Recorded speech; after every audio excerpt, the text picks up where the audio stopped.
دوستوں، جیسے کہ اسلام میں جمعہ عزت والا دن ہے، عیسائیوں کے لیے اتوار اور ہندوؤں کے لیے منگل، اسی طرح یہودیوں کے لیے ہفتے کا دن محترم تھا۔ مگر فرق اتنا ہے کہ اسلام میں صرف ان لوگوں پر جن پر جمعہ کی نماز فرض ہے، جمعہ کی پہلی اذان سے ختم نماز تک وہ دنیاوی کاروبار کرنا حرام ہے جو نماز میں دخل انداز ہوں۔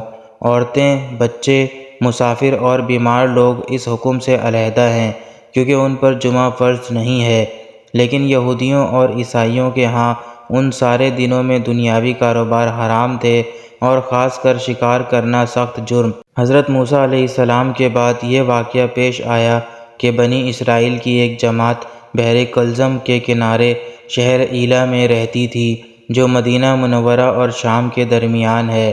یہ لوگ مچھلی کے بہت شوقین تھے۔ رب کی شان یہ کہ ہر ہفتہ اس دریا میں بے شمار مچھلیاں نمودار ہوتی تھیں، یا تو ان کے امتحان کے لیے یا اس مچھلی کی زیارت کے لیے جس کے پیٹ میں حضرت یونس علیہ السلام رہتے تھے۔ باقی دنوں میں سب مچھلیاں غائب ہو جاتی تھیں۔ ان کے منہ میں پانی بھر آیا اور سوچنے لگے کہ کسی تدبیر سے ان کا شکار کرنا چاہیے جس سے شکار بھی ہو جائے اور ہفتہ کے دن کی بے حرمتی بھی نہ ہو۔ آخر ان عقل مندوں نے یہ حیلہ سوچا کہ دریا کے ارد گرد بہت سے گہرے غار کھود دیے اور دریا سے اس غار تک نالیاں بنا دیں۔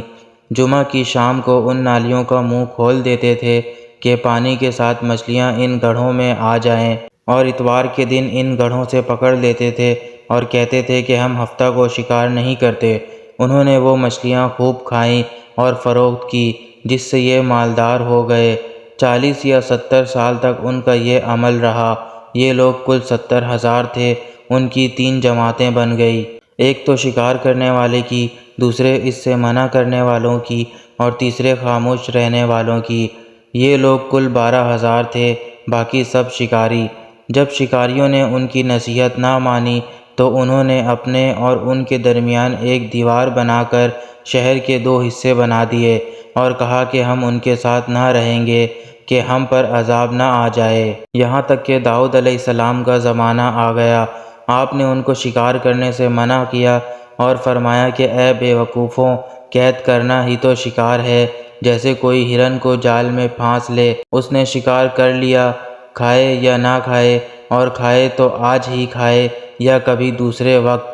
غرض کہ ہفتے کے دن تمہیں شکار کی ممانعت ہے، نہ کہ فقط ہاتھ میں پکڑنے کی یا کھانے کی۔ اس سے باز آ جاؤ ورنہ عذاب میں گرفتار ہو جاؤ گے۔ شکاریوں نے کہا کہ ہم تو بہت عرصہ سے یہ کام کر رہے ہیں، اگر یہ برا ہوتا تو اب تک ہم کو امن کیوں ملتی؟ تب داؤد علیہ السلام نے یہ دعا فرمائی جس سے رب کا غضب آ گیا اور رات میں یہ سب کے سب بندر بن گئے، یا جوان لوگ بندر اور بوڑھے لوگ سور بنا دیے گئے۔ ان کے عقل و حواس تو باقی رہے مگر ان کی قوت گویائی جاتی رہی اور جسموں سے سخت بدبو نکلنے لگی۔